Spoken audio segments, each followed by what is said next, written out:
We need it for security purposes. We need it for national security and even world security. It's very important. David, we're seeing economic retaliation now from the European Parliament in response to U.S. aggression. The Europeans are furious. They're resentful, and the impact of all of this will be felt for years to come. The shifts happening right now in the global monetary system, the geopolitical order, and global trade have profound implications for the market.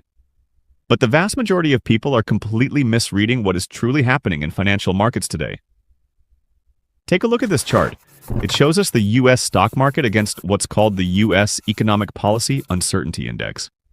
Now, while in early 2025, the U.S. stock market and U.S. economic uncertainty moved in tandem to one another, we've seen a divergence build between these two lines over the course of the last year. So despite U.S. economic uncertainty remaining at one of the highest levels over the last 30 years of data, the U.S. stock market has somehow been able to thrive and make new all-time highs. Now, on the surface, it looks like investors have simply stopped caring about this level of uncertainty, that they are completely disregarding the threats to global trade and the geopolitical order. But this couldn't be further from the truth. You see, if we look at the U.S. Treasury bond market, it has been falling over the course of the last year, declining by 12% over this period, which is the equivalent to wiping out $360 billion worth of market value off the U.S. Treasury bond market.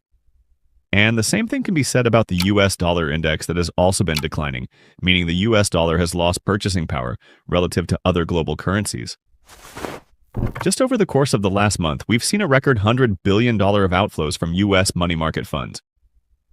According to Elsa Sega data, geopolitical risk, sovereign debt risk, and now the offloading of U.S. assets by foreign holders, all of these things are happening right now. The truth is, we are seeing a massive flow of capital out of U.S. assets as a result of all of this uncertainty. Now, you might be thinking, if that's really the case, why are we not seeing the U.S. stock market decline? Well, when a currency is losing value, weird things can start happening in the market. So instead of measuring the U.S. stock market in U.S. dollar terms, we can look at how its price is evolving compared to something that is holding its value like gold. Gold's primary use case has been a storehold of value for thousands of years, weathering through the storms of many currency collapses throughout history. So by anchoring the S&P 500 index to gold instead of the dollar, we're removing any potential impact of a currency devaluation. And this is what it looks like. Indeed, since December of 2021, the S&P 500 index has fallen by 45%, measured in gold, and is now hitting the lowest levels since 2014. This decline really began to accelerate right here in late 2024, which is the very moment where U.S. economic policy uncertainty began to rise. If we compare that to the S&P 500 measured in dollar terms, we see that this has led to a spectacular divergence between the two.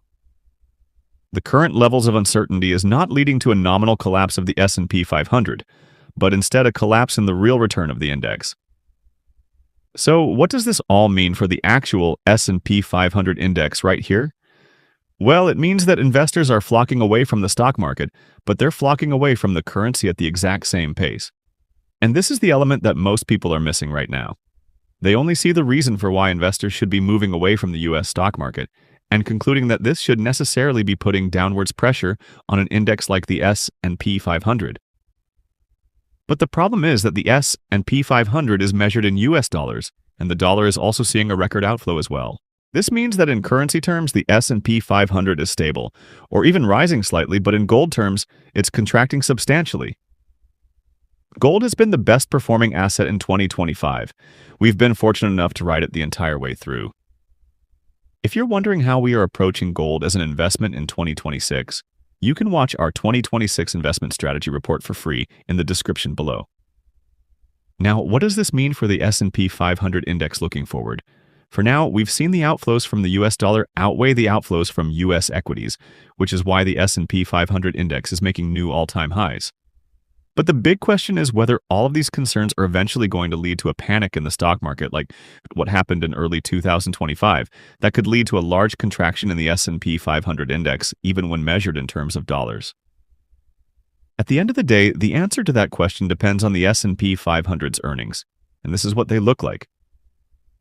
Earnings have been melting up over the course of the last year, despite the many predictions that they would contract following the implementation of tariffs.